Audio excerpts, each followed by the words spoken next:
You know, I used to be able to say with pride that I am a liberal. I still call myself a liberal, mind you.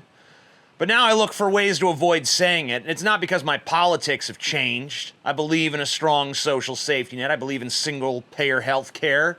I believe in taking steps to address the problems of income inequality, including raising the minimum wage. I believe in Bernie Sanders' plan to make college tuition free and eliminate student debt. Now, maybe you agree with those things, or maybe you disagree. Maybe you agree with some of those things and not all of them. But whatever you find yourself on those positions is not the point. The point is that those positions make me a fucking liberal, whether I want that label or not. So I have to say to my fellow liberals, you need to change if you want to win. Specifically, you need to change the way you think and talk and act about Islam. Because the West is under attack by radical jihadists with an Islamic agenda, and after every attack, you offer up this tepid response. Not all Muslims, you guys. Not all Muslims are like this. Terrorism has no religion. I've actually heard people say that. Terrorism has no religion. These are not real Muslims. No true Scotsman fallacy. Pray for London. Pray for France. Pray for Allah's underpants. When you say that not all Muslims are responsible for terrorism, you're absolutely right. If all Muslims were terrorists, then there would be warfare in the streets of Europe at this point. You wouldn't be hearing about an attack every few weeks. You'd be hearing about multiple attacks every day and open fighting in the streets. So go ahead and make that clarification if you think it's necessary. Because, I mean, I don't want to see peaceful Muslims blamed for terrorist attacks either. But very few people think all Muslims are terrorists. Almost no one actually believes that, so you're really responding to a fucking straw man. What people are saying, people like Sam Harris and Bill Maher and my good friend Howard Bloom, is that there is a connection between Islamic terrorism and Islam. The tenets of Islam, as described in the Quran and the Hadith and in Sharia law, are not fundamentally opposed to the actions of ISIS and Al-Qaeda and any other terrorist group you can name.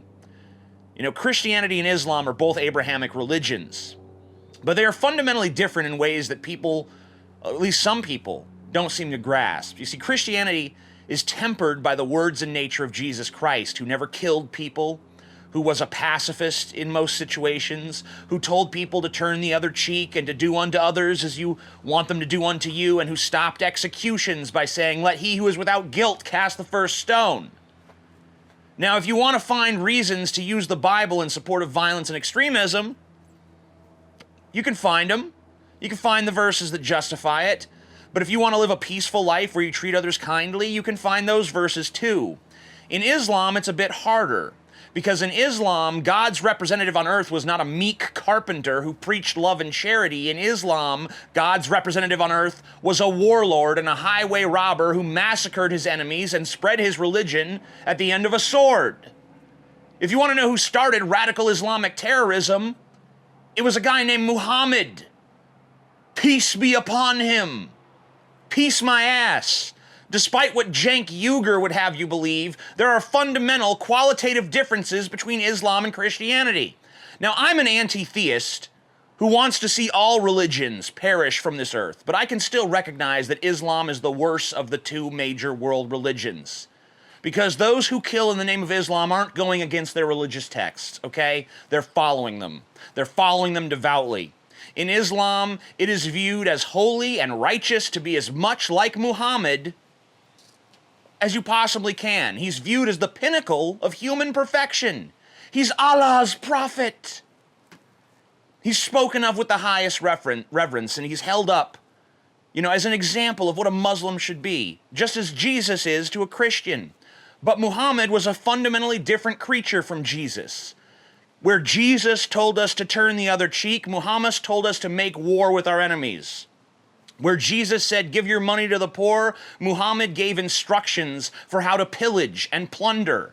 Where Jesus told us to treat each other as brothers, Muhammad taught that a conquered enemy should either be converted or subjugated. If you lived in a small village in the time of Muhammad and his armies came and defeated you, you would be given a choice. Convert to Islam or pay tithes to Islam and recognize your own religion as inferior to Islam and recognize yourself as inferior to Muslims. Islam is a religion of conquest founded by a warlord. Now, are there verses in the Quran that contain good morals? Yes. Just as there's verses in the Bible that contain barbaric cruelty. Both texts contain good things and bad things, and both texts are fundamentally irrational and totally wrong.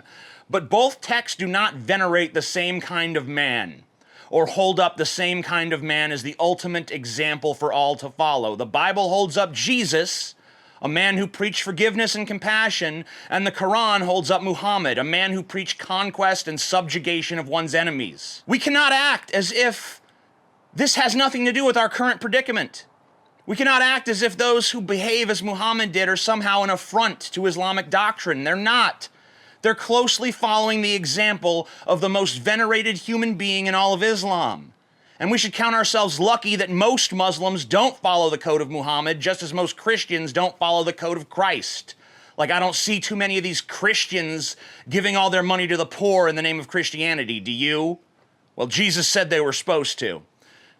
The only thing that's saving us from more terrorism is the fact that most people are hypocrites about their religion. Because if all modern Muslims did live by Muhammad's example, they would view it as their obligation in life to kill, convert, or subjugate every non-Muslim in the world.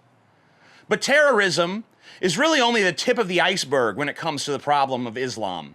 As scary as it might be, terrorism is a relatively minor threat to human life. You're actually way more likely to choke to death on food than you are to die in a terrorist attack. It's not even close, by the way.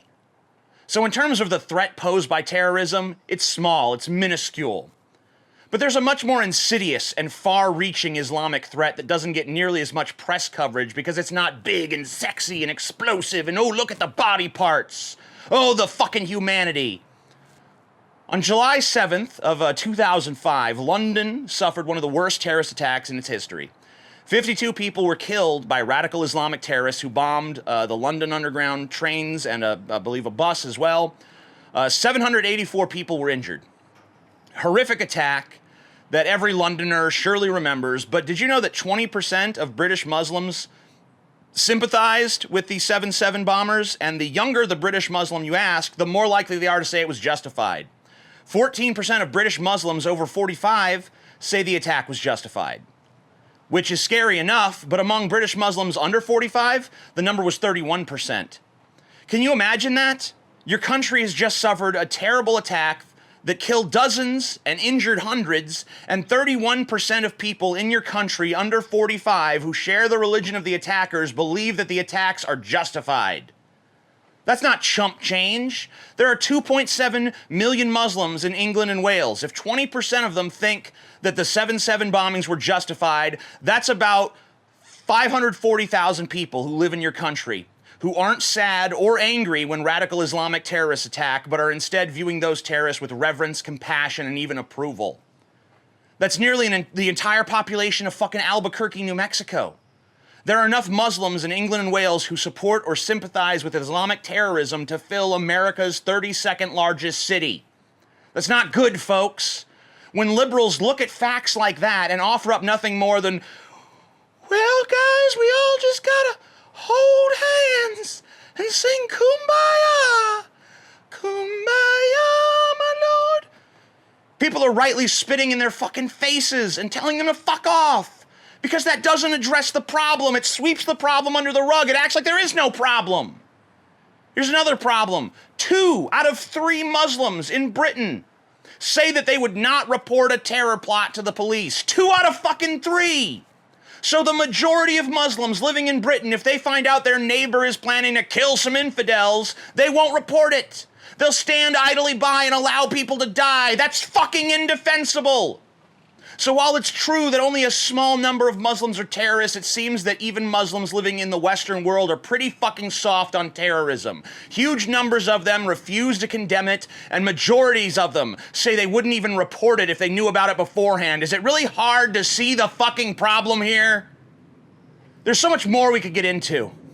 I could get into the fact there's huge amounts of Western Muslims who support the death penalty for apostates. In other words, death for people who leave Islam. Huge amounts of Western Muslims support Sharia law, a code of law that says thieves should have their hands chopped off, and that it's acceptable for men to marry babies and consummate marriages with 9-year-olds. That homosexuality should be punished by death or by prison, that women should only inherit half of what a man inherits, that non-Muslims can only live among Muslims if they accept limitations to their rights. Sharia law fucking sucks, and it's totally antithetical to everything liberals believe. It's absolutely sickening to me that liberals continue to defend Islam. Islam is evil, and liberals need to stand against it, not protect it from criticism. All any left-wing person is doing when they defend Islam is making liberalism look out of touch with reality by being either so naive that they think Islam is a friend to liberalism, or being so greedy for Islamic votes that they'll get in bed with ideas that they know to be evil.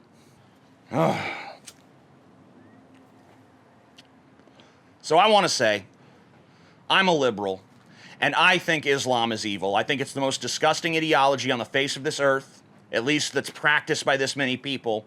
And those who practice it are not, in my opinion, bad. They're just victims of brainwashing that has twisted them into either practicing evil or standing idly by and allowing evil to flourish in their communities. Islam is not something we must accept. It is something we must defeat.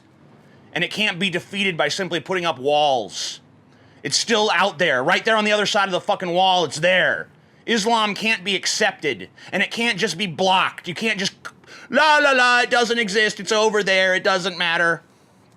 Global fucking economy, global fucking planet. Whether you like it or not, whether you're, I hate globalism or I like globalism, it's coming, one way or the other. So Islam can't be there when it does. It must be destroyed. And I view Muslims not as the perpetrators of Islam's evil, but as victims of Islam's evil. I want to free them from the shackles of this sick religion, just as many have been freed from the shackles of Christianity. Islam's biggest fear is apostasy. They want anyone who leaves their faith to know that the penalty for leaving Islam is death.